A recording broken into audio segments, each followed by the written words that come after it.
का विषय है मानव जीवन का लक्ष्य। भाई और बहनों, लक्ष्य को हम कहते हैं टारगेट, मंजिल, अचीवमेंट, साध्य। हर व्यक्ति को अपने जीवन का कोई न कोई लक्ष्य बनाना चाहिए। लक्ष्य विहीन व्यक्ति जो है वो अंधेरे में जो है लठ मारता है। कहते हैं कि धूल में लठ मारना, इसका मतलब क्या है कि अज्ञान की दशा में रहना है, क्योंकि उसका कोई लक्ष्य नहीं है। उसको क्या बनना है, क्या होना है, क्या करना है, उसको कुछ मालूम नहीं है।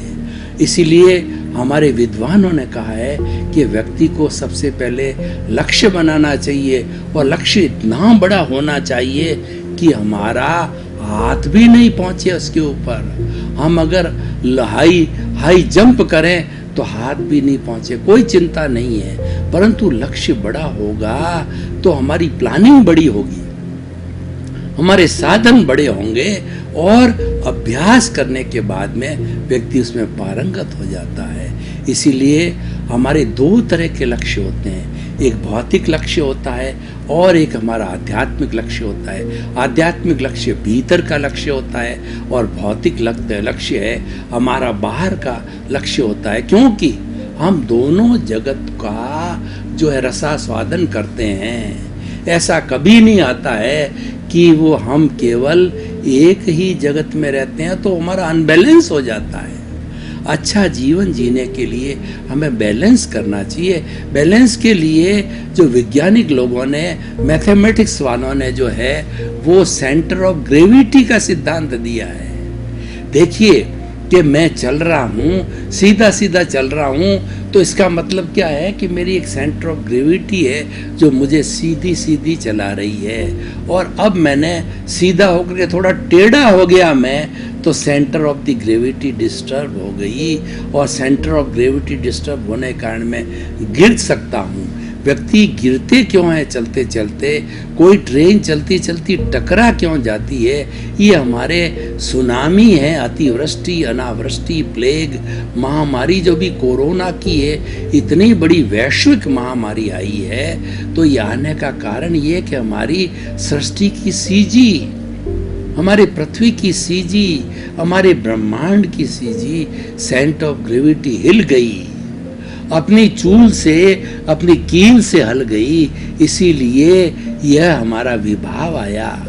संतुलन संसार का नियम है। जब संतुलन बना रहता है, सृष्टि अच्छी चलती है, इंसान अच्छा चलता है, परिवार अच्छा चलता है, तो जो आज का हमारा जो है लक्ष्य बनाइए। आदमी को ये सारी बातें दिमाग में कब आएगी, जब उसका लक्ष्य होगा।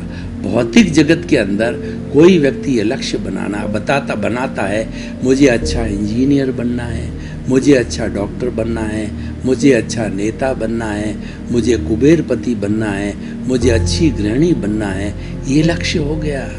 तो उसके लक्ष्य के अनुरूप वो अपनी अपनी योजना बनाएगा और वो योजना के ऊपर क्रियान्विति करेगा।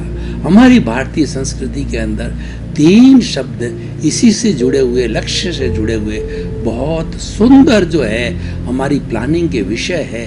पहला है कि श्रवण या चिंतन, दूसरा मनन, तीसरा निध्यासन।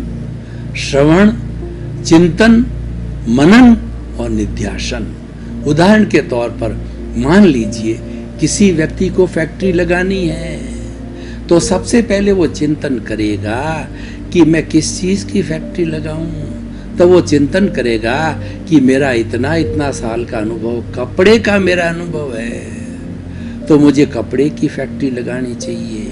यह चिंतन आया क्योंकि मैं उसमें समझता हूँ, मैं रीड में, पीक में, कलर में, हल्के में, भारी में, सेल के अंदर, परचेज के अंदर और जो है प्रोडक्शन के अंदर, क्वालिटी में मेरे काम किया हुआ है, तो वह चिंतन हुआ। ये चिंतन होने के भाई मुझे कपड़े की फैक्ट्री लगानी है, ये चिंतन हुआ।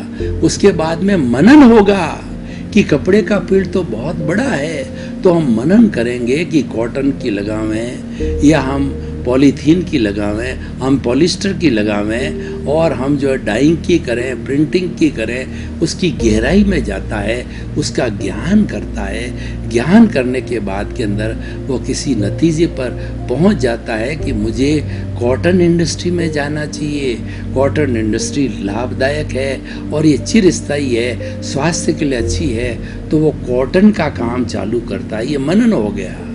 तीसरा निध्यासन, उसका एग्जीक्यूशन करता है कि फैक्ट्री के अंदर जो मशीन लगाता है उसका कनेक्शन लेता है, रॉ मटेरियल लाता है और उसके बाद के उसकी धुलाई करता है और उसकी सफाई करके और उसमें कलरिंग करता है, फिनिशिंग करता है और रीड पीक बनाता है और सब कुछ करके फिर पैकिंग करके उसके थान बनाए जाते हैं। तो ये सारा निध्यासन हुआ, यानी उसका एग्जीक्यूशन पार्ट हुआ। ये हमारा लक्ष्य का फिजिकल स्वरूप है। उसी तरीके से हमारा भीतरी जो जगत है वो अध्यात्म का जगत है। जो कानून है वो जो बाहरी जगत के अंदर है वो भी भीतर जगत के अंदर लागू होते हैं। वहाँ भी चिंतन, मनन और निध्यासन होता है। चिंतन क्या है कि हमको चिंतन करना है कि जड़ और चेतन का मिश्रण है, ये मिश्र और चेतन है। हम अकेले नहीं रह सकते, न तो अकेला शरीर कुछ कर सकता है, न अकेला कुछ आत्मा कर सकती है। आत्मा की तो प्रेजेंस है, वो तो निष्क्रिय है, वो हिलती डुलती नहीं, उसके शरीर ही नहीं है, वो तो अजन्मा है, लेकिन फिर वो सब कुछ है। उसकी हाजिरी है, उसकी प्रेजेंस है, तो मैं हूँ, यानी हमारा सारा अस्तित्व आत्मा के अस्तित्व के पीछे टिका हुआ है। तो ये चिंतन करना और मनन करना गहराई में जा कर के कि आत्मा के क्या क्या गुण हैं। ये अनंत ज्ञान वाला है, ये अनंत दर्शन वाला है, ये अनंत शक्ति वाला है और अनंत सुख का धाम है। और अनंत सुख का धाम का मतलब चारों तरफ इस आत्मा के अंदर सुख ही है, कोई दुख कभी आता ही नहीं है, अक्षय सुख होता है। तो ये तो हमारा निश्चय जगत है, अंदर भीतर के जगत में निश्चय जगत है सारा।